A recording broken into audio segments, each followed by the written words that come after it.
What's up, everybody? Welcome to the To Be Alive podcast. This is Saints in Pairs with your special guest Andres. My friend, you were on quite a little trip this week. I mean, you just went down, what, east, south? South. Yeah, to About 4 Corpus. hours, 3 hours, 45 minutes. Oh, we'll get into it. I have a million questions for you. How are you, though? Dude, I feel so alive.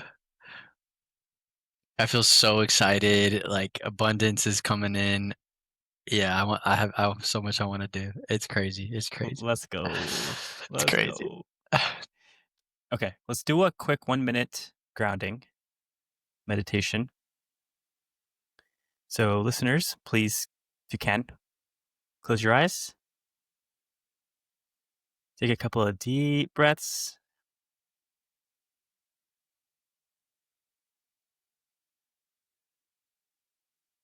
And let's scan our bodies from toe to head. And I'll call us back in 1 minute.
All right, come on back. How you feeling? I have to share a funny story. So my dad watches this podcast, and Shout out, Dad. shout out, Dad, if you're watching. And I've been teaching him some meditation. He's just gotten interested in it. And one time in one of our recent calls, he was like, "How do you guys go from your head to your toe in 1 minute? Like I'm barely up to my knee in 1 minute." That's so fair. And I was like, you know what? You're right. It's actually impossible to actually go all the way up your body in a single minute. So, in that 1 minute in the future, when we do this, whatever it is you can do is beautiful. And that's all we ask of you. So, you asked me, how am I doing? I'm doing okay. To be honest, today has been a weird day. I've had a lot of like peaks. I started off very high and then it's kind of gotten low. And then now I'm kind of coming back up. Hey, this happens right before our pods. and then, Right? And then the pod is like, Yeah. yeah. For real, man. There's a magic here for sure. So what caused the low? This is completely unprocessed, so I want to get into it, but I kind of want to talk about like your trip and what's been going on. I haven't talked to you in a couple of days. Mm-hmm. We haven't really caught up. I know this was a big thing for you. So share whatever you feel like sharing, any background you want to add for the listeners, but I'd love to just hear about your week. Dude, thank you. What a week. Okay, so I got into Medicare insurance under someone that I met through a mutual friend. His mentor, so listen, the craziest story about this is this guy that I'm friends with that introduced me to him. The guy's name is Brandon that I'm kind of working under in terms of like a hierarchy. It's a little bit of a pyramid scheme when you think about health insurance, but it's actually not as bad as it sounds. And I'm building an agency under his agency essentially. So he has all the systems in place, and I'm so glad I went to go see it because I didn't really. He has a team of like 5 or 6 salespeople. They all work out of his like mom's his parents' like houses at like a roof attic area. They're all hustlers, and usually a lot of sales teams, you get a lot of frat people. They're just like just meatheads. They're just meatheads. And everyone there, even though they were a little bit fratty, they were like genuine good guys, good head on their shoulders, young but already own like a house or like already have a serious girlfriend and just like genuine, look you in the eye, all this stuff. The family I was staying with over there, super sweet. They let me stay the whole week. The grandmother made breakfast for everybody every single morning. Like the girlfriends would like come and like pick up our food. And I was like, bro, what is happening? This is like the sweetest thing. They don't need to do all that. And then they had me for dinner and I was like, no, you guys are doing too much. And they're like, come on, come on. And just so warm and welcoming. The grandparents live in the house. Um, it's just like full of life all the time. So that was really cool to see. Like he's got a beautiful family. And the first day I got there, I was like super overwhelmed because we stayed up late working, so much to learn. The next day, so I got there Tuesday. I thought I made a sale, but I didn't really. Didn't work out. Wednesday, a lot to learn again, and I was like kind of in this existential place of, all right, like I'm seeing a lot of what is, and like I've kind of committed 2 months into like this is gonna be a thing, and I've signed a lot of papers, and I could always like dip, but like, is this what I want? And I had this philosophy that kept coming up. I couldn't get rid of it. It just kept coming up, and it was like the person who enjoys walking will always walk further than the person that has to. Did I send you that? No, but that makes perfect sense. Yeah.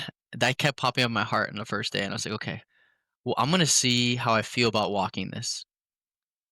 And just for a little bit of background, so this is a venture that you're exploring. You still have your other business going and it's doing well, and you were like, hey, I want to try to find something that I can automate, that I can Mhm. just set up all the systems and I don't have to spend too much of my time, and it just prints money for me. That's what you're Essentially, looking for, right? that's And what I'm then looking for. okay, and you wanted to go to Corpus where they're based so that you can actually meet them in person and understand what's going on and get a better sense of that to help accelerate the learning. Is that all fair to say? Exactly, perfectly Okay. said. Okay, cool. All right. So you're saying something about walking. Yeah, and like walking, and so day 2, I'm super overwhelmed, but I got 1 sale, and I was like, "That wasn't that bad." And then day 3, it starts to kick into gear, and I kinda just said, like, "Andres, just lean into the week. Lean into it, freaking commit, and, like, do this for a couple weeks and see how it feels, and then, like, think, could this be systemizable the way you're thinking?" I started to really enjoy it towards the end of the second day. Like, the sales team guys being around a team also made me, like, hungry and excited to, like, freaking work, and we played ping pong in between breaks, and I was like, "Damn, bro, like, this is kinda fun." And by the 3rd day, bro, I lined up 5 sales. Let's 5. go. It was, like, at least $1,500 in 1 day, and I was just like, some gear just clicked in my head, and I was like, "I get it. Like, I get how this works." I wasn't asking as many questions already, and there's plenty of stuff to learn. But I was like, "You can build a team around this, and the ads are working way too well." I've, like, gotten I think I'm really good with tonality. One of the guys is, like, the number 1 salesman there. He did over, like there's a lot of money a month, let's just say. And he's like, "Bro, I'm not trying to toot your horn, but, like, your tonality is so cracked that I don't like, no one needs to coach you on that. That's the hardest thing to learn. You talk to the people on the phone in the way exactly they wanna be, they just start handing out all their information, and I was just picking up and just and it was just like it was kinda fun. I was like, "Bro, what?" So, by the 3rd day, I was kinda amped, um, and I even dude, the automations that these guys have running, and then I set up an AI bot, like, the moment someone clicks on the Facebook ad, the moment they get a text saying, "Hey, this is Andres. Just saw you clicked on our Facebook post. Were you interested in saving money since you're blah blah?" And it'll be like, "Are you free right now for? I'll call you for 5 minutes, a 5 minute quick call. And if not, here's my calendar to book." And I just tested this idea to see what would happen. And bro, my phone just blows up like boom, ding, my calendar just starts filling up with slots, and I'm like, this isn't real. And then like people are responding like, yeah, this works, call me right now. And I'm like, what is going on? So I'm like on the phone with one person, can't even get to the second person. I'm like, bro, where's my team? Like, it's ridiculous. It is ridiculous. Like I actually like heard him say it, but there's a whole different thing when you feel the experience of like there is so much demand, and I'm running ads at such a low price point that I'm like 10xing right now. Like my ad spend to like ROI is more than 10x. Like it is just stupid. Like the numbers are stupid. That's all I gotta say. So I want a high. Wow. Well, first of all, congrats, man. I mean, this is why you set out to do this in the first place. Wow. Can't believe it's actually real. Like I've tried so many different businesses, and usually this stuff that they talk about is not real. Like I'm the first person to be like, yeah, bro, that sounds good for sure. Yeah. Yeah, you're making that much money. Okay. Yeah.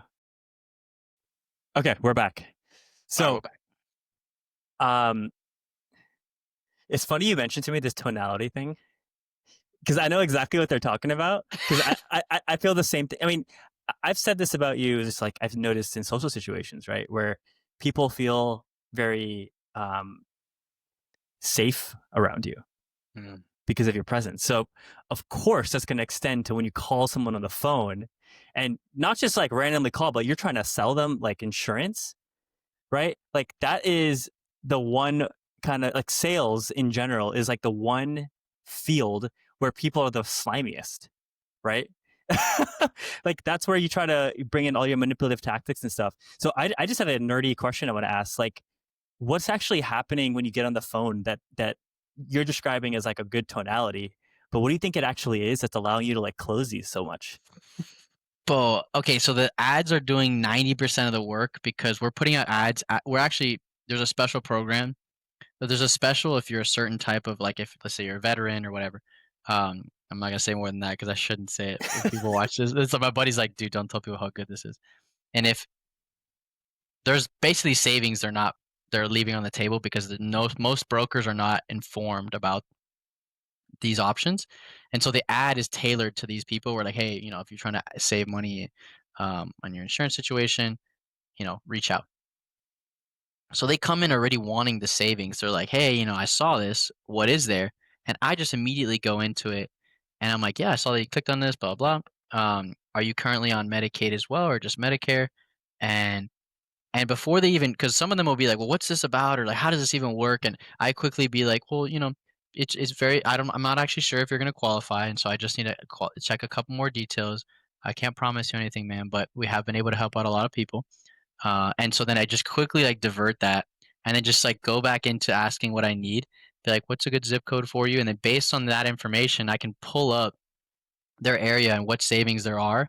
And then I can just be like, oh, this is actually the best case scenario. Super excited for you. We're going to save you $2,000 a year. And I'm not BSing them. It is true, which is like the craziest. It's like a win win. Like I'm actually not trying to scam them.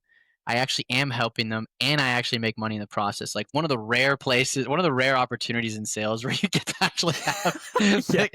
the cake and eat it too. So like it's easy to believe in it because I'm like, I just got her money in her pocket. She just saved 2 grand a year, and she got like extra benefits, whatever, for her dental, or like I find out what case she's like struggling with more. Um, and then I'm like, she wasn't even informed on that, and I just made commission. Like, bro, it's hard not to be like excited. But yeah, the tonality is just like and then I'm laughing with them on the phone, and I'm just like, and I was like, so what are we making tonight for dinner? And she's like, oh, chicken pot pie. It's like chicken pot pie, and I was like, "Ma'am, you're making me so hungry." And she's like laughing. She's like, "You're funny," and I was like, "No, you're funny." And she, just being like, and like it's like 90%. Like it's real. It's real. And I'm just kind of like I'm inquiring about her, but like I'm waiting for like something to load. And it's taking longer than I want. And I was like, "Any exciting plans for the weekend?" She's like, "Well, Michael barbecuing with my friends." I was like, "Cindy, you're so popular," and she's like, "Stop it! Like I'm not that popular." And I was like, "I don't know. I don't have a barbecue this weekend." So it's just like being like goofy, bro. It's just being goofy. Dude, you're like injecting realness into the most fake freaking profession of all time. And it's working. There's just authenticity, bro. I had this one guy, even just from my text messages, he goes, I usually never answer this, but he's just like, I just don't feel like you're actually pressuring me. I was like, sir, you don't I was like, I just wanna give you information. If you don't wanna do anything with it, if you don't wanna save the money, like, by all means, like, it is completely well. I was like, I'm not trying there's nothing for me to I was like, there's 100 other people I'm supposed to call, and I've been excited to help them all day, and I'm excited to help them after, and I was like, "And if you change your mind, call me back. Great." Like, it's nice to stay in the abundance of, like, Yeah. I actually am not trying to screw you. I don't wanna screw you, I don't wanna scam you. If you don't feel comfortable with this, I'd be like, "Ma'am, completely understood." I was like, "I'm gonna send you a link to our website, and you'll see the number at the bottom, so you see we're legitimate, and again, if not, take care. Yeah. Like, I want the best for you. You're on a great plan either way." And you're working with kind of senior people, right? Seniors. Dude, again, like this is such an exploited, vulnerable part of our population. Mm. Like these are the people that get scammed the most. The low key, bro, like, straight up. Like, I'll get them calling me. When I call them, they're like, "I've been scammed before. How do I know you're not a scam?" And I was like, "Ma'am, I'm so sorry to hear that." I was like, "I can send you our website right now. I don't mind you have an iPhone? I can hit you with a FaceTime call right now. You can see my face. I can give you my social security number if you want." Like, I'm like, "I got nothing to hide, baby." Did you Like, actually say OG, that? bro. Bro, yeah, like, I'm like, dude, like, if I'm gonna ask you for something crazy, I'll give it to you as well. Like, what are we gonna die here? I'm dead. Bro, I'm dead. Dude. It's so cracked, bro. Ugh. I don't think you understand how hilarious this is. Like, like in the best way possible, you know? It's like for the It's so best good. reason It's possible. so good. So, yeah, Well, shit, man. I'm I'm having so fun. I can feel it. I can feel it. I'm so happy for you. Thank you, bro. And I'm making buku bucks, so I'm like, "Golly, I gotta keep this rolling, bro." Like, yeah, we might have to move the pod to Sundays just because I'm like, dude, yeah, the ROI is insane. But don't worry, pod's not going anywhere. Freaking love this Dude, stuff. it's all good. We flow with it. Let's do it. Okay. Wow. That's dude, that's quite the update. I'm really I like I'm just overjoyed literally hearing you talk about this. Like I already feel 20 times better than I did like half an hour ago. Hell yeah, bro. I also had a fire therapy session today, and I also like it's so funny because now that I'm meeting people and maybe some people will learn that I'm on a pod, like I don't want to say things like I met this really cute girl because then it's like if they watched it or someone else that I like might have been interested watched it, and then they're like, "Oh, is he seeing somebody else or is he talking about me?" So now I gotta be careful now. Hey, you just gotta tell the truth, bro. Bro, on God, on God, on God. I gotta I gotta catch you up outside the pod about some fun updates. That's what I'll say on Okay. regards to that. But Okay. yeah, my therapist she's goated, bro. I told her she said like because I've had like 5 different therapists in my life, and she had this fire question in our initial session of like, what is it about? What did they not have that caused you to leave? Or what were they doing that you didn't like? Which is why would you switch? Why not just stay with the same one? I was like, let's go, Mm, let's go.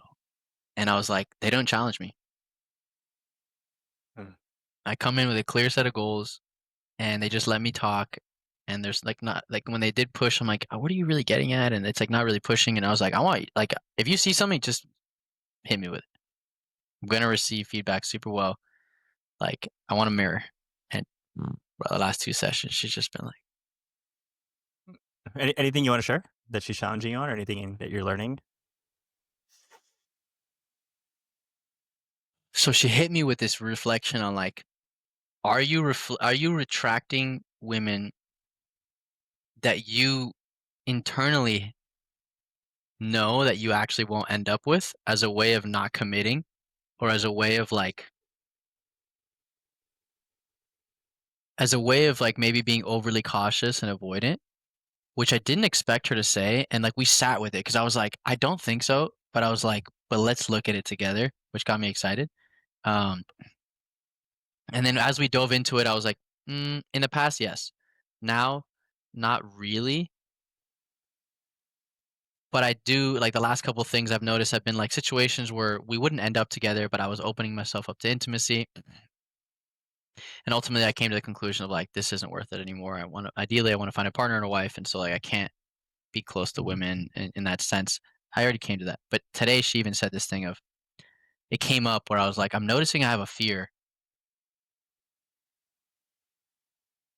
that one day I'm just gonna wake up next to my partner after we've been getting close for a while, and I'm gonna be like, "You're not my wife. I don't want to be with you." Mm. And I was like, I don't know where this is coming from, and I just have a little bit of a fear of that. And she's like, "Is that like a lack of commitment? Like, where does that come from?" And I was like, so we got into it, and I was like, and she's like, "Do you feel like there might be a need that you're not aware of that you have that you'll have to go through a relationship to then realize this is a need and she can't satisfy that need and then you'll like it'll hit you." And I was like, "Maybe. I'm a little nervous of that." She's like, "What do you think the need is?" And I was like, "I think at the root of this, I want to be understood. And if I'm really understood by a partner, I don't feel like I'll feel a desire to leave because I'll feel very loved. But if I don't have that, yeah, I could kind of try and see if I'll be understood, but there's gonna be a day where I'm like, it's not working." It's happened to me a couple times. And then so we went into like, so what makes you feel understood?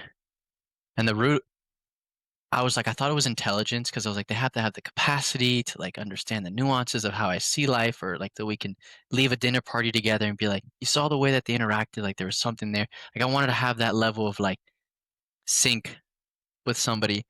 And then she was like, maybe it's more like emotional intelligence that they like understand people's like hearts and body language. Doesn't have to be like this like obsession with business or like intelligence of like a specific domain but it's like emotionally. And I think at first I wasn't certain, but the more I dove into it I was like, yeah, I think that's what will make my heart feel really loved. So I felt like that was kind of eye opening, even though it might feel obvious. Like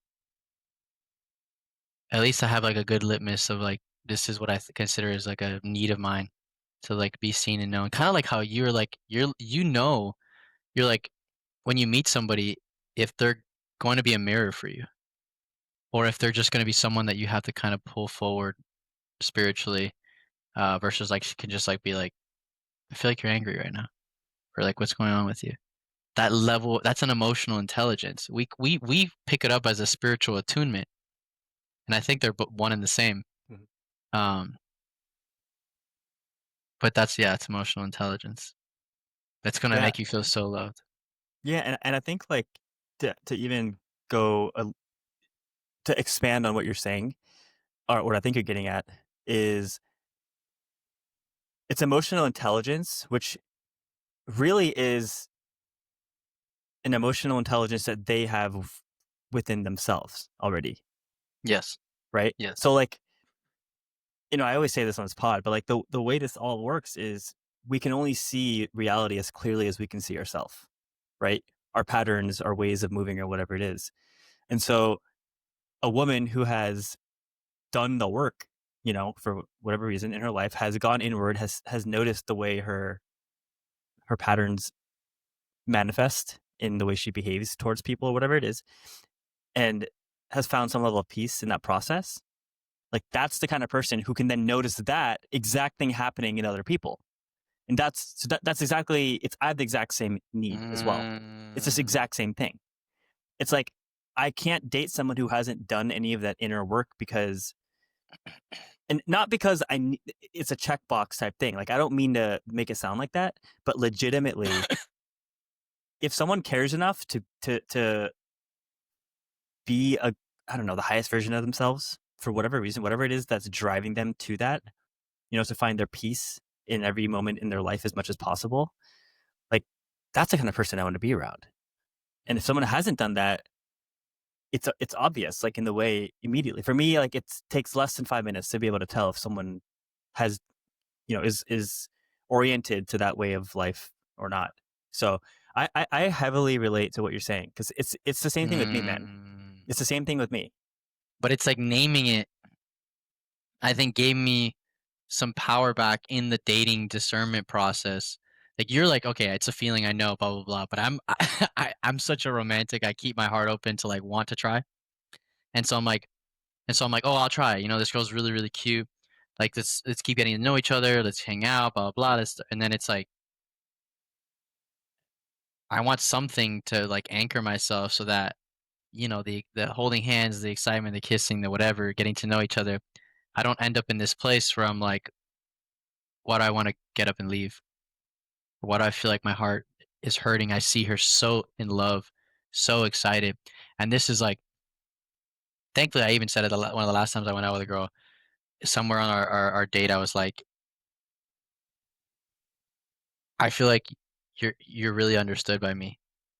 And she was like, I am. And I was like, I feel like I'm gonna know everything about you. And I love to know everything about you. And then she stopped and said, do you feel understood? And I said, I think 50% of me will be because I've lived and felt like what you felt, but then this other 50% of me, I don't think you'll ever. I worry you'll never know, and you'll never understand how to because of how I know you are. And it was like, but at least I see that now. Do you believe it's possible for someone to be able to see every aspect of yourself?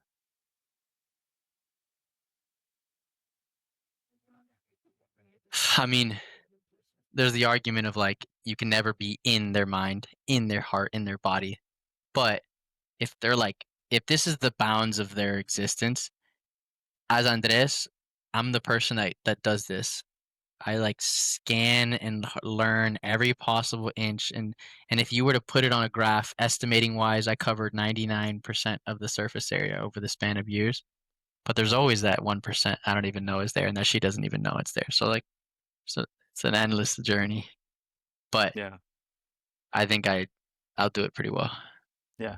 I mean, you do it pretty well already, dude. As a friend. I mean, as like yeah, as a friend, as a son, I'm sure, as a brother, as a boss to your employees. I've seen the way you talk to your employees, man.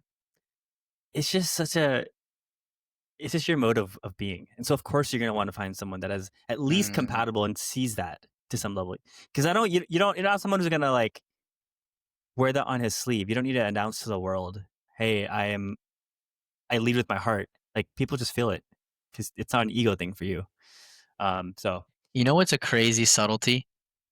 When someone catches their words and then tries to frame it in a way that doesn't trigger the other person, like my employees, I had one employee be like, he did 2 hours a week of work for 3 weeks straight, and I was like, bro, your minimum is like usually 10, and I was like, that's not even that bad. And instead of firing him on the spot, I called him and said, hey, let me know when you're free. And instead of being like, bro, what are you doing? Like this isn't in the contract, you're on probation. I was like, how are you holding up? And it's like that reframe. And I was like, I'm gonna get to the same result. I'm gonna get to the result of like, bro, something's gotta give. I'm gonna be gentle, find out like is anything going on with you personally, and then just be like, I noticed your hours have been only you only did 2 hours the last 2 weeks. Um, has everything been okay? You know, like I know we've discussed what the expectations are, and then I asked him, um, what would you do in my shoes? What would you do in my shoes, genuinely? Like, let's say it was role reversed, and I asked him, and he was like, I mean, I would be like, that's unacceptable. And I was like, okay. Um, yeah, I mean, because it just puts me in a hard place. Like I have, it's a business. I do need to make, everyone's got to make money. And if you need me, I will support you. If you're missing something, if there's something I'm missing here, like please call me. I will make arrangements. Um, but we have to figure this out. It's a team. It's not me against you. It's you and I together. So I always like that reframe when I meet people that can do that. Even when they're gonna say something hard to someone, they can hit that reframe. I'm like, oh, you've done work. Like you understand the heart and like how things are delivered. That's so nuanced, bro. and it's so rare, It's unfortunately. so rare, bro. So Yeah. rare. Yeah. The manager in my life that cared most about me was my own dad. And then the one I had after him actually did care about me a lot. She was amazing. Um, and RIP, she actually ended up passing away from cancer like 2 years after I left that company. But she was, and then every single person after, actually, you know what? That's a lie. I would say until Amazon, I had fantastic managers. Corporate soul suck, baby. Yeah, luck ran dry there. But anyway, I digress. Amazing. Digress. That is amazing. Um, so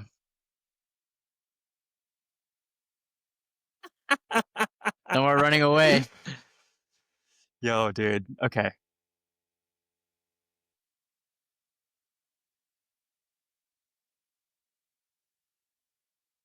All right. Today was the first day. I think I've been feeling a bit of overwhelm from how fast things are happening in my inner world. Mm, So, anyone who's been watching these podcasts, like these episodes, knows that I've just been going through a rapid kind of like inner, I don't know, evolution journey, whatever you want to call it. And for the most part, like the pace has been manageable. Like it's not like it's like I understand what's happening at all times. Even right now, I do, but I'm getting to a place where, and this is so weird. I'm gonna do my best to articulate this. This is probably not gonna make sense to many people, but this is just me speaking my truth, and that's actually what this is about: is speaking my truth. Um, since I want to say 2 weeks ago, we went to that concert together. Uh, I've just felt like my inner freedom and safety I feel to say what I want to say, and what I say is based off what I see, with the fact that I've come down to my heart more these days, and I never want to speak from a place of as much as I can. Like I'm a human being. I'm gonna make mistakes, but like I don't want to judge people. I don't want, you know what I mean. Like everything I share, I want it to be true and as much as possible, compassionate and loving. And I'm finding a way to do that. And but there's still some old wiring in my system that I'm becoming aware of. It's really loud. Like wiring around like, oh, you can't say certain things because you'll offend people, and you don't want to offend people. Like offending mm, people is bad, right? Um, I mean that's probably the most pertinent example recently. So to make this a little bit more concrete, like this week, I've been posting on Twitter very openly, like very openly. Um, like I've been writing things that I have always felt, but I never felt free enough to say because I was so worried how people would receive it. I have like 400 something mm. followers, and it's like, it's not a huge number, but it's enough where like I'm conscious of what I'm saying, self-conscious of it. So I just started ripping. I'm self-conscious with zero. Like on Twitter, I'd be like, "There's no way I'm gonna put this on the internet." Keep going. Right? There's something to it. So this week I just started like, I started what I'm doing. I just started voice noting these things I want to say, and then using AI to help me like craft it. Because I was like, this is at least going to help me get in that direction of just being able to share my pure raw voice. And even that was so hard. And I Mm, had this moment this week where I wrote something really heartfelt about like something I see in the spiritual community, where people tend to get stuck in a path because they get too focused on the path. Like they take shelter in a path. And it gives them the sense of, oh, I'm healing, I'm rising, and whatever. I'm moving towards enlightenment if that's what they want. But like really, it's just shelter. It's training wheels, right? And they're afraid to take the training wheels off the bike. yeah. So I wrote this piece about this, and it was really heartfelt. I wasn't trying to attack anybody, and it was like kind of like an essay. And then within like 10 minutes of me posting this thing, this guy responds who previously really positively commented on like previous things I've written. He just rips me to shreds in like 6 different tweets in a row. He just responds. Right. And I'm kind of exaggerating. It wasn't that bad, but it really felt that bad to me. Mm, Um, and this guy unfollows me right after. And I'm like, damn, what did I say? And basically he proved my point. mm. But he can't see that. He can't see that from his perspective. And I'm not trying to correct people, like you do you, right? Like I'm not, like I'm just speaking my truth here. But that set off like this feeling of like, oh, there's that doubt again. There's that shame of, oh, like you said something and it ruffled one person's feather, it means it probably ruffled other people's feathers. Like Like I've always had this story of I can't ruffle people's feathers, I can't rock the boat, otherwise I'm going to be banished, I'm going to be abandoned, like I'm going to be, rejected Mm, from the group. And what's happening, man, is over the last few months, especially in the last few weeks, and it's 4:44 as I'm saying this, angel number. Um, what's happened recently is, this, like I have really, began to like isolate myself in ways, like not isolate because I'm afraid of the world, but intentionally come into my cave and come into who I am. Like, who am I? Like, who is this guy who has lived by other people's rules his whole life? I've spent 5 months now here, basically just on my own and with a couple of folks. Obviously, you're one of those people. And like, what's happening is I'm starting to see things clearly. I'm starting to adjust the way I move my life, which means I'm writing things more openly on Twitter. I'm able to speak my truth out loud to people in real life more often, whether it's friends back home, whatever it is. Beautiful, right? Like I know this is all beautiful stuff, but it is so painful. It is so painful. Everything I'm holding on to still that is not me is like screaming in my ear every day now. And like it just kind of like caught up to me today. Uh and something I don't know if you guys can hear it. The Austin City Limits is happening right now. It's literally like right behind my apartment. I don't know if you guys can hear the speaker the music coming through. no. But like something about the energy of this festival also is kind of like I think messing with me a little bit. Like there's a lot of people here, so I Mm, could kind of feel me and like energy. I could sense a lot of like chaotic energy. So this is a little bit all over the place, but what's being asked of me, man, is it's. I'm literally just being asked to let go of everything that's not me, and I'm not saying that as a poetic, artistic metaphor. Like I mean that literally. Every single thing in my life that is not truly what I'm being called to. So it's not even about my own preferences. It's about God's will. It's about me aligning with my divinity, me coming home to myself. It's all the same thing. I have to let go of. I have to. Like, there's no option. Like, this is the path mm, I'm walking now. And it's hard. Like, I'll just be honest, man. Like, today, it just hit me how hard this has been. mm. So, based on how you've seen yourself grow before, is there another side of this? As in, like, when you push through it, so to speak, or you keep speaking the truth and getting hit, do you eventually build not just resilience, but it sounds like in these moments you need to be supported and seen and loved, so that when they berate you, you're like, I am still seen and loved. This is just like an anomaly. This is just a person. This is just like this isn't personal. And then you can go back into the world, do the same thing. That's what my theory is. But I just wonder, what do you think is on the other end of this?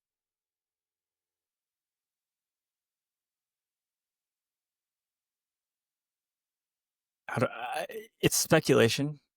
I mean, to Mm, be honest, man, I don't really know what's on the other side of this. All I know is that's what's being asked of me right now. And what you're saying actually about having like the support is so important at this stage, it's so important. It's so important. because I'll go back into the spirals of like the old stories, that the very stories I'm letting go of. Like this is the whole point, right? Like the way this works is you could think of it as like taking the final exam. You take the final exam, which is you go and write this tweet that you know is going to offend people, but is your truth. You write it out, and that very thing you fear happens. Now, what are you Mm, going to do? Are you going to go back into the old story of victimhood, or are you going to transcend it? And mm, that process, that choice, takes like so much conscious awareness of what's happening within me for me to center myself and be with myself, that like it's a lot. mm. I want you to know that I still love you. I don't care what this guy said. I don't even care what you said. You could have seen the most outlandish. You could do some like Kanye West like clown mockery on the internet, and I would still, just like I would talk to my employee, I would be like, "How are you?" If I felt there was ever something concerning in the way you were thinking, I would still be like, "Let me love him." Thank you. I really appreciate that, and I love you too, man. It's you not being here is part of why I'm probably feeling this way. My boy's out in the battlefield by himself, bro. He's getting I'm, paraded, dog. Homie's getting sliced. this did also, like, in seriousness, this did make me. We've been having this kind of conversation repeatedly of like, I'm ready to get back out in the world. I'm ready to like socialize, and Mm, it's all starting to add up for me. Where like that is definitely something I'm going to start reprioritizing. I'll tell mm, you, there's two boss battles right now that I'm currently being faced with. One is like going up to an attractive woman and just striking up a conversation. Like that's right. that is it. That's That's right. the boss battle. That's going to unlock so much for me, and I think a lot of this work, so to speak, is leading me to that place anyway. Um, and I'm talking about women, but anybody in general, like just being able to be free out and about in the world, because that's what I want. I love this world. I'm just in Mm, temporarily in my cave right now, man. This is just again, anybody who knew me beforehand Batman. knows. He's Yeah, Batman, bro. exactly. He's Batman in the cave. It's the hero's journey. Yeah. So that's boss battle number one. Boss battle number two is speaking these like esoteric truths out loud in Mm, public. Twitter. I've kind of talked about it here, but even then, there's a lot more I could say. Um, because you asked me what's on the other side. I don't know what that looks like exactly, but I can tell you that it's going to be focus on translating the mystical into the practical. mm, That's what I like. That's all I think about. Like I don't know why I have this connection to the esoteric realm, and a lot of answers to like human suffering and whatnot exist in that realm because it's literally a higher vibrational state. And so if I can draw from those things and bring it down to earth, that's what I want to do because that's how I can help others. That's how I can help others see clearly too. That's all I want to you do. I you want to know what help I think? people. You know what Yeah. I think? Keep going, keep going. No, I just say I want to help people see more clearly. Like that's it. You know what I think is the hardest part about the medium of Twitter? Is that there's no context or tonality or body language. Like 10% of communicating is it. You know what I mean, bro? Bro, I literally wrote a post about this week. I'm dead, bro. It's so real. You already know. I don't even need to say shit, bro. You can take No, the but reins, finish, bro. finish, Take the finish, reins. finish, finish. It's just like words. It's like getting texts, man. And it's like if the girl doesn't put the emoji, you're like, is she Yeah. feeling me or not? Yo, I really need to go. I'm really in need of a dance partner, and she's like, sounds great. Bro, is she into me? Is she not? Or maybe in person she would have been like, that sounds so great. Like, and she's smiling and she like wants to give you a hug. But in words, it's like crickets. And you're thinking everything other than what I'm actually feeling. And so I feel like the way you said your thing was probably so pure, and then someone reads it, and their tonality and all the BS variations of how they've received crappy or uncrappy love in their life just gets like put on your words, and then they're just like, "Yo, f this guy," and it's like, "Bro, what?" Yeah. You Like, hit dog. dog water. But you, no, you hit the nail on the head. Mm, That's exactly what it is. Like that's what I wrote, right? Like that you're writing in a very formless place. In real life, you have a whole human to reflect back to you your own words, yes. right? So there's like this calibration that can happen, but that doesn't exist in Twitter because you're literally shouting into the ether, and some people may or may not, come across what you have to say. And like you said, those people are going to interpret what you're saying based off of their own life experiences. They're going to project onto what you meant to say, the intention you meant to convey, and they're going to project on their own stuff because they're human beings. This is what we all do. Like, I don't mean to just shame anyone who does this. Like, I probably do this. Um, but that's what's happening. And this person clearly did, and this is the person who I think found shelter in Hinduism. Like he doesn't seem like he's Mm, Indian or anything. He seems like he was a Westerner who found like the richness of Hinduism. And what I was saying was kind of like you can transcend your religion. That's basically what TLDR of what I said. And he's like, no, no. What do you mean, bro? You need a master. You people like you out here think you. I'm like, dude, see this guy. Like he's projecting his own shit. It's so funny how quickly it dissolves. I know it's dissolving in your heart right now because the moment you said it out loud to me, someone that you know loves me, like the weight of the ridiculousness of his words just went like, yeah. Facts. I know, it doesn't really hit as much. Dude, and this is where I'm gonna give you, like, I'm gonna reference something you said before around this whole like needs versus desires thing, which you brought up a couple times. Like, there absolutely is a need. Like, we're humans. Like, to have support, to have like people in our life that truly unconditionally support us no matter what, it is critical. Like, Yes. I also think that it's there's a place you can reach where you don't necessarily need it anymore, right? Like it's like I don't know how to explain this. It's like the boosters in a rocket, like they help you get up, and then once you're up, like you Orbit. can, yeah, then you're not, there's no, you can reach a place in orbit when you're free. This is a great analogy, where you're free and you can decide how you want to engage, and you can engage your friends and others in your life with unconditional love, because you're choosing every single time. But on the way up, I could see there being, like, it's helpful to have someone to reflect back to your truth when you kind of forget, especially when you're prone to forgetting who you really are underneath all the lies and stories that we tell ourselves every day. That is the crux, crappy reality of human nature. I've thought about this. The Catholic Church has mass.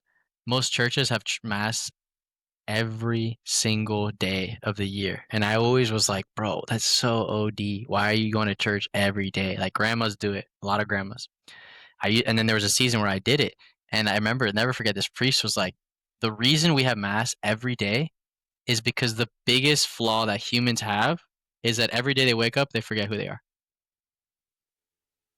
Yeah. Yes. Tomorrow you will forget. If you do not have some kind of practice or some kind of mirror, if you don't build a life around you that reflects who you are, then you will walk out into the world as no one. Like, Dude, I think you just unlocked something for me.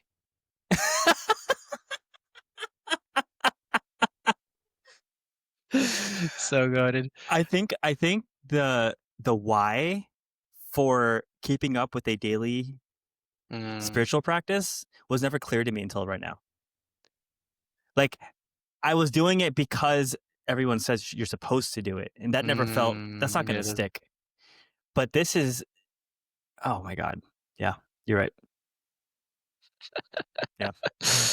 The funny part is, so I'm terrible with discipline about like a specific type of routine. I have so many things in my life that reflect me, which I love, like, work and the relationships I have and whatever. But and then meditation, these things. But I notice that I do have this unique counter nature that you also have. And it might take me until 5 p.m. that day for it to come online. But if I'm driving, yours is another, you love to drive. If I'm driving or if I'm walking, the part of me that is me will start to arise, and I'll start to dream, or I'll start to think, and I'll start to feel, and I'll remember, and I'll get excited. And the me, who I am, starts to come out. And so I can see him again. But I wake up oftentimes like kind of in this like state. Um, and so long as I have some medium where I can hear myself, I can feel myself, all this other stuff, then I can remember. Um, but yeah, it's real. Like, if you go autopilot, like if you go tomorrow and you throw your routine away, you throw your practice away, you don't even pick up the books you want to read, you just got into a job and just head down, you wouldn't be Akaash. Like, yeah. Yeah. But yeah, I like that. Yeah. Wow. Yeah. Sorry. This is like, this is a pretty big light bulb that just went off in me. You know what's crazy? My neighbor and I just had lunch, and he got fired from he was working at Twitter. He just got fired like 2 weeks ago, Wait, and from he's Twitter? yeah. Um, I know he was working on like the AI side, but On Grok? Grok. Is Yeah, and he's a perfect representation of this. Like he has no structure anymore, no routine, nothing to be a mirror. He's also kind of like a introvert, and so we met up, and I saw him starting to come back to life. But I'm like, bro, what are you doing every day? And he's like, I'm not gonna lie, like I'm like I feel like I'm 3 inches behind my eyes. Like I'm just a little disassociated, just kind of blurred from like heart and reality. And yeah, he doesn't remember. I think that's his biggest struggle in his life is that he already has a tendency not to remember who he is and not want to like in lean towards the right kind of change. And then even without like structures that like remind you, um, the beauty about some structure is that it forces you to look at the time that you do have that is free to choose. And in choosing, you pick you pick a girl, you pick anything that is a mirror. But when you have no structure, good luck. I mean, you have to like be really good about it. yeah. What's coming up?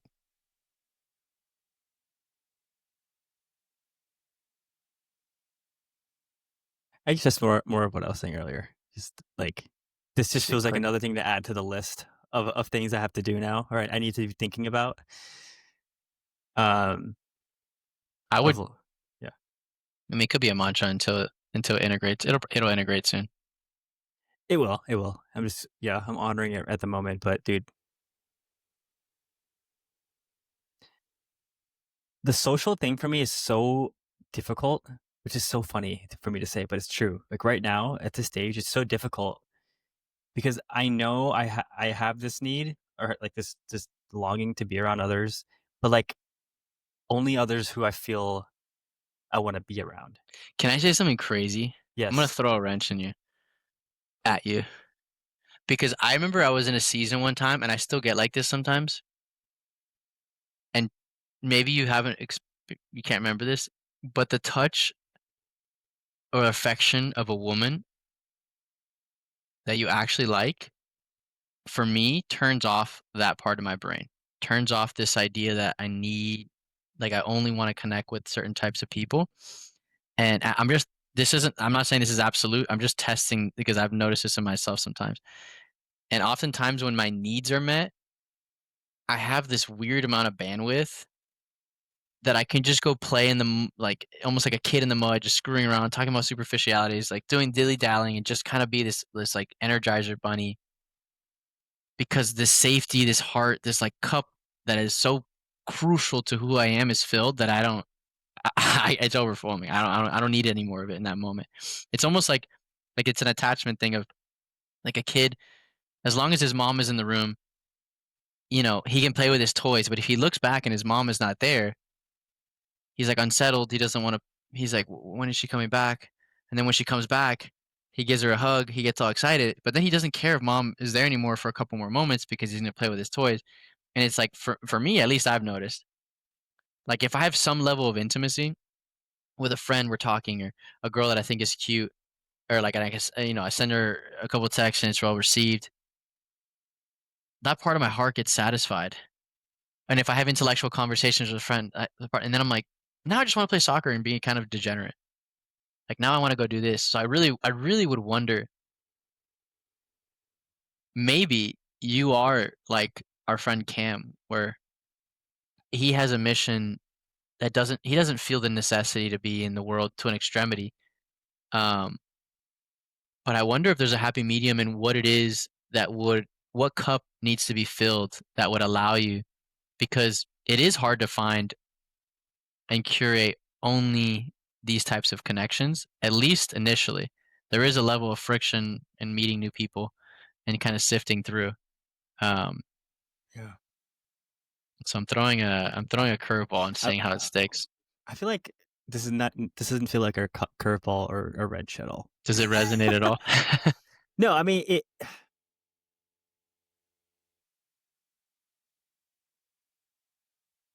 How do I explain this?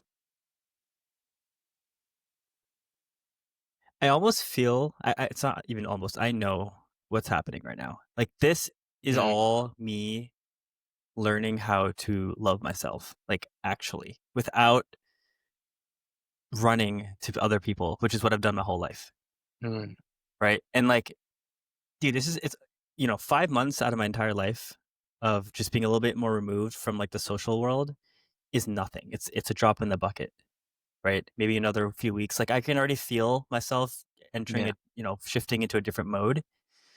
Um, it's completely fair. and I think that what you shared about the whole baby thing, I think that's where the whole attachment theory comes from, right? That yeah. Um, I think that's spot on, dude. Right? So like I think this is the time in my life for me to learn to be like as to love myself through all of these low points while experiencing the highs because there's a lot more highs than lows. Like, and this is a low in service of something. It's not just a low because Mm, it's a low. Um, like it's gonna come together, and part of that is I think eventually coming back out in the world, and it is exactly what you're saying. It eventually will be like that's. I can't wait for that. I can't wait to have this like a person, a woman, like my partner, like my forever person, who I can, who I just know is there, and like there's just this feeling of home around this person, and I can just feel free in being myself. Like she encourages me to like just the way you do, like encourages me to be who I am as much as I can, as whenever mm, possible. Reminds me who I am when I forget. Like, yeah, because that gives me more space in myself to like go out in the world and be that version of me. But I think the way I go out in the world in the future, man, is going to be different than it was in the past, right? Like in the past, my social life was let's go out and hang out with friends, let's go do things, let's go do activities together, let's go to concerts, raves, shows, clubs, travel, cruises, um, national park road trips, camping trips. Like, these things are not all the same, obviously, but it was just like it was a very rich life. Like I love spending time with these people, but now it's mm, like I'm less interested in or amused by or like taken in by like the external world, and I'm more interested in like this connection. I'm more connected. I'm more interested in like the random conversation I had with someone later or earlier today. I had really, yeah, like literally earlier today, where I felt like I connected to this person's heart. Like even though we just talked for like 30 seconds, and that to me was more memorable and more fulfilling than like my trip to Greece and the things I saw, or I should say, the things I saw there.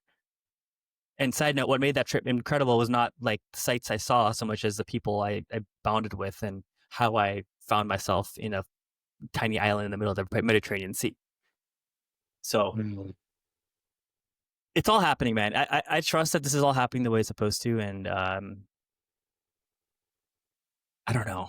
It's I hope one I day I lo- look back on this last thing I'll share is one day I can look back at this video and be like, I know this is gonna happen, right? I'll just be loving on this version of myself so much. Yeah, you'll be like, well done, well done. For some reason, the words from the Bible that came out like, well done, my good and faithful servant, was like the what God I think said to Jesus or something. It's like almost like you saying to yourself or God saying like to you. It's like, Dude, like, can I be straight with you? please, always.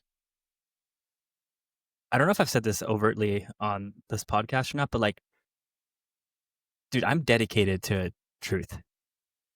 Mm. I I wish I had my tweet pulled up where You should. We can read it out. I will. Hold on. I'm gonna do that right now. Oh, D baby. Yeah. Like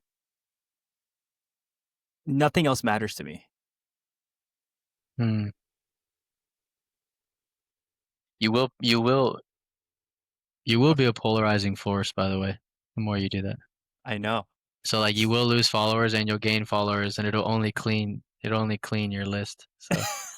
Something Okay. to get used to. And that's why right now it feels so difficult, is because I'm just starting to do that. And this period of time is going to be the most intense, because those stories that are old are still going to run and come up again. But now I have to soothe and be kind and compassionate with myself. But in time, it'll become my new normal. So this is what I wrote. I don't know how this is going to translate to words, or spoken word. I'm done pretending I'm normal. All I think about is truth with a capital T. The more I surrender my hunger to know, the more luminous everything is becoming. I understand what devotion means. I live it now. No other choice than to walk this path. Nothing feels more fulfilling. Anything not aligned is dropped. With utmost love, it's dropped. Somehow, through divine grace, every moment drips with perfection, every action adorned with service, every emotional moment a ticket to further expansion. I am meeting literal saints every week. I am working on a mission that is so big that I can't even dream it aloud because my vessel isn't ready. I don't know what's happening exactly, but I'm alive. I might not yet feel free enough to say all the things I see and notice, but I hold that hesitation with love and tenderness. It too protects me. I can't wait to share everything I know with the world whenever we're both ready. I can't wait to guide and help others remember this too. I love this world so much. I love people so much. We're all just out here trying. I notice this world kind of hates when we try to build ourselves up. It's like we're not allowed to spiritually dream. We can materially yearn and manifest, but spiritually, we're handcuffed. What a perfectly designed lesson, huh? I'm beginning to drop from my power. I love this process. I love my life so much.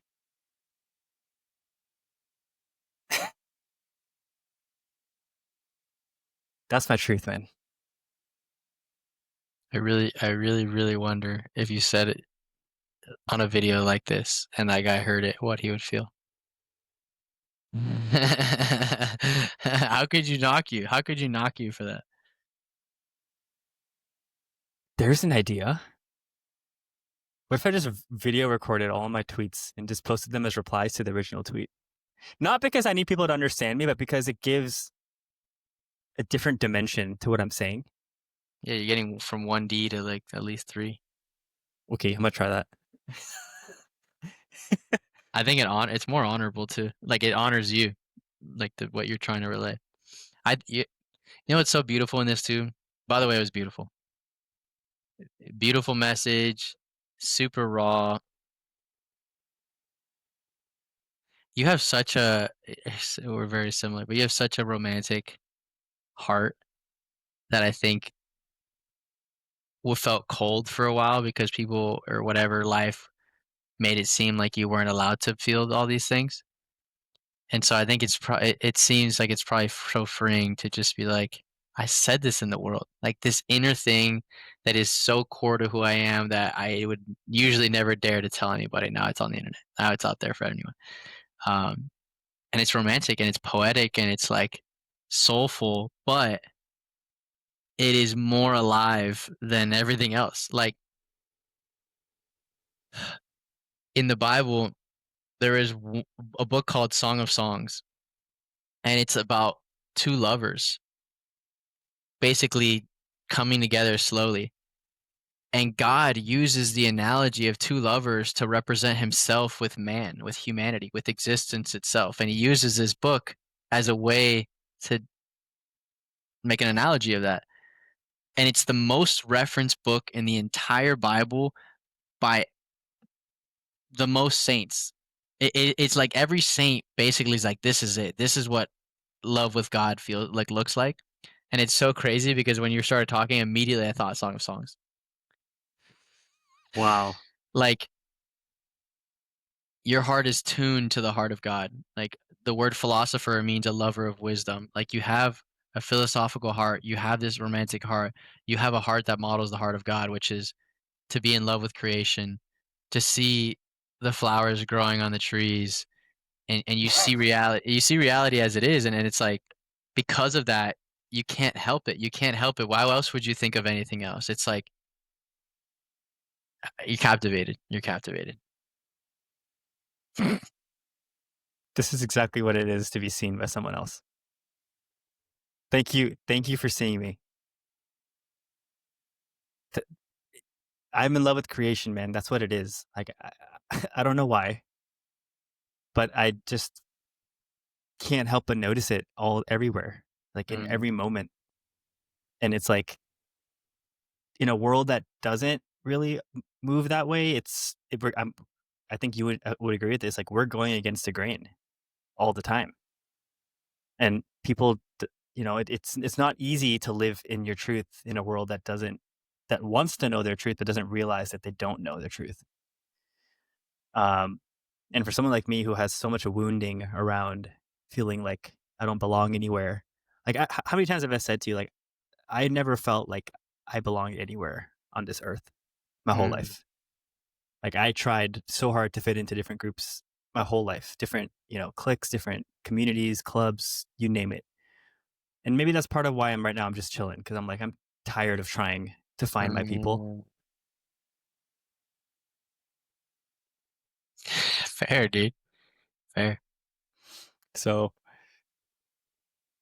but thank you. That means a lot. Like I'm so grateful that I can go back and listen to this and hear you say that to me again. No, I'm serious because like those are the word and sincerity with which you said that is everything, man. So thank you. Mm. You know, for some reason, I'm feeling a lot of gratitude towards my mom because she noticed my romantic heart from a really young age and did a mini version of what I just did of like basically help me nurture that I like came into the world so in awe and of everything, and then I kept my heart open. That's what it is. It's like having a softened heart is another thing they talk about in the Bible. Like God softens the heart of people that He wants to win over. And on this world, all they try to do is harden it. My favorite parable from the Bible is about the soil, and he's referencing the heart of man. I think I've told you this story. There's like the stony heart. There's a stony soil, the thorns that are in the soil, and then the soil that was good, and then there's like the soil that the birds came and picked it up. And in each of those scenarios, like the thorns are the anxieties of the world. Like I need money, I need this, and it like chokes beauty, it chokes the word, it chokes the romantic heart from allowing itself to come through and be in awe. And then the stony soil doesn't allow for roots to come deep, and it doesn't actually take hold, and so it withers away and it dies. And I think that's in reference to it's not the world, it's someone who hasn't, like, I guess maybe done the work, or doesn't see the end of the point of it. And the birds, like you throw the soil onto fertile, or like to soil, and birds come and pick it up. They say it's like the enemy. It's like God. It's these evil spirits that don't want you to see truth, and so they distract you, and they just like kind of right when you start to taste truth, you're like, oh, what's over here? Um, but the soil of someone's heart, when it is fertile and it has cleared the thorns and cleared and like excavated the stone, and when it sees the bird coming, it's like, no, like I protect these lands. These are my land. This is my heart. When God plants that seed, because He always does, He always comes after you. He's always dripping a seed into your heart of like love and truth. Always. He'll find a way. And eventually, when it's like the soil is ready, the fruits of that tiny little mustard seed are like 100-fold. They can be 100-fold, 30-fold, 60-fold. And only then does one start to experience this vibrance, this, yeah. Um, So well said, man. Look at that. Look at that. I just totally dismissed the Bible for so long. And when you bring up stories like this from it, it's like these are so beautiful. Like they represent this so perfectly. Like literally, it's such a perfect story to mm, to to demonstrate exactly what it is that we're talking about right now. Um, yeah, man, I feel like the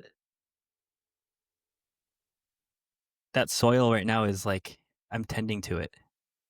mm, Like it's becoming pure, it's becoming clear. It's a lot, what, and I don't know what's going to come from this.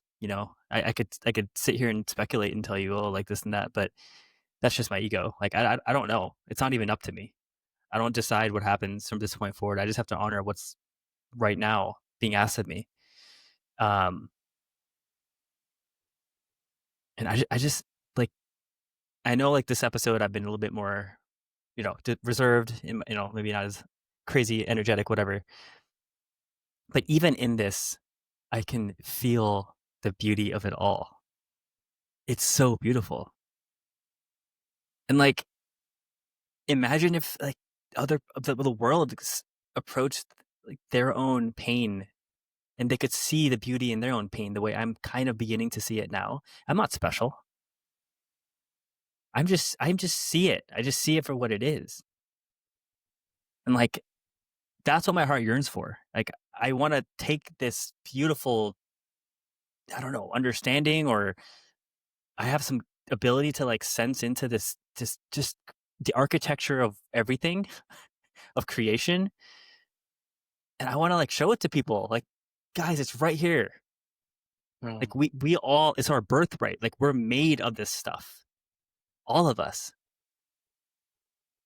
It's not about like when one person is more divinely ordained than the other. It's not. I just don't know how to get that message out yet. It's not. I don't want to be like, I'm not a preacher, so that's not. That's not my path. What's funny is because I mean a philosopher is a lover of wisdom, which I think you have, but you also are like a prophet is supposed to be a bit of ahead of his time. It's to go preach a truth that the world does not yet know in preparation for it. Um, I hesitate. My ego defense systems have activated.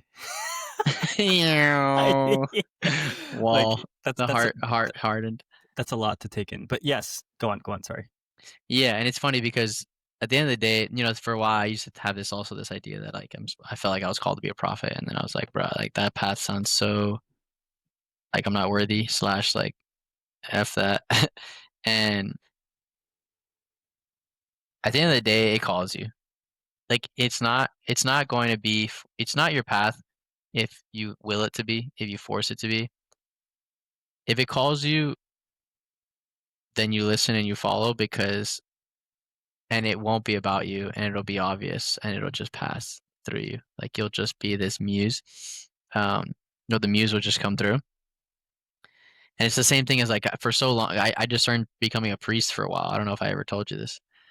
It was kind of a No. kind of a crazy thing. I had many people really like a spiritual mentor, like a nun that we were really close. She told me, and then a couple priests. I would have these conversations, and they would feel the same heart that you felt for me, and they're like, normal humans don't care about this stuff. Yeah, I had plenty of priests tell me, I know we're probably not supposed to do this, but we're given this gift to be able to discern when someone is touched by God or touched by or like called to something bigger, and they're like, oh, we're pretty sure you're called to be a priest. And I was like, all right, bro, chill out. And then I got immediately I would have these like, what's the difference between a man called the priesthood and a man called the like righteousness?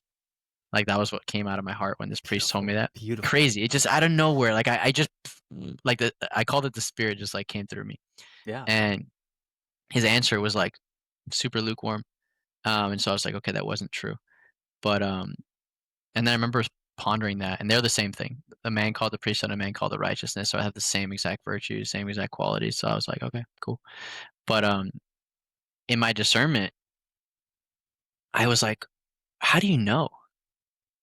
How do you know what your vocation is? How do you know what your calling is in life? Like, how do you know what God actually wants for you in your life? I sat with that for like honestly at least 2 years, and I read this book on like becoming a priest. It was like called to save 1,000 souls. Beautiful title.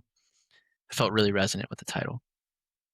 But then I was like, I read about it, and I was like, my heart is dreaming bigger. My heart is dreaming bigger than being like the tending the sheep or the flock of the souls of one church. Um, I want something like bigger and to be sent out. It didn't resonate.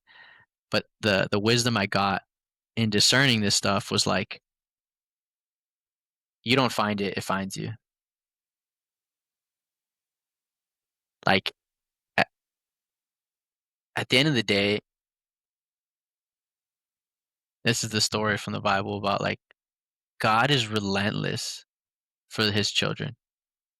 If he loses one of you to the world and he's got 99 other children, he will leave the stable of that 99 sheep, let's say, and it's like he's tending to, and he will go relentlessly looking for that one lost sheep until he finds him. He will turn every stone behind every crevice until he finds his son or his daughter, and then he brings him home.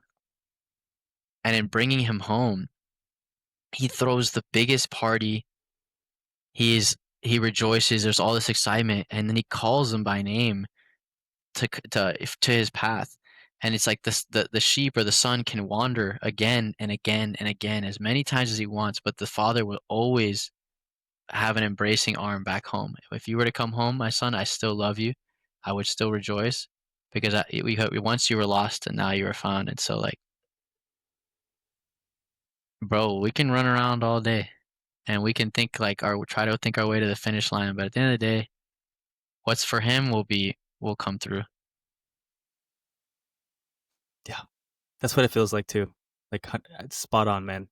It's not a choice I'm making.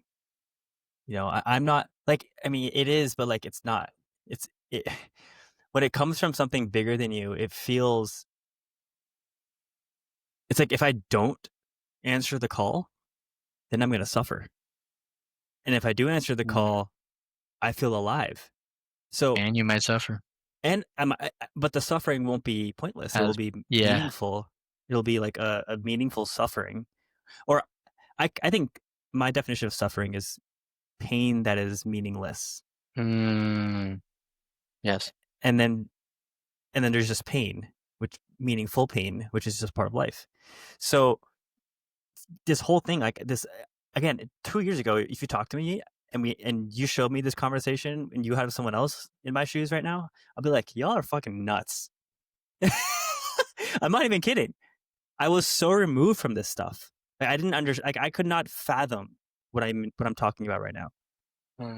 So it wasn't like I sat there one day and I, was writing an essay or writing in my journal, like, okay, here are the different paths in my life I can take. I can devote my life to creation, to something bigger than myself, the divine, whatever you want to call it, to God. Or I can go and work at Amazon, or I can, get another job somewhere else, or I can start my own company. Like, no, it wasn't like I had this beautiful logical tree that I then realized, okay, I'm going to go pursue the path of God or the path of enlightenment. That's not how this happened. It just happened. I heard the call one day and I was like, oh, I feel more alive when I'm following this thing. I call them breadcrumbs. Like, the more I actually can find and see the breadcrumbs and I follow them, the more alive I feel, the more love I feel, the more whole I feel. Why would I do anything else in my life?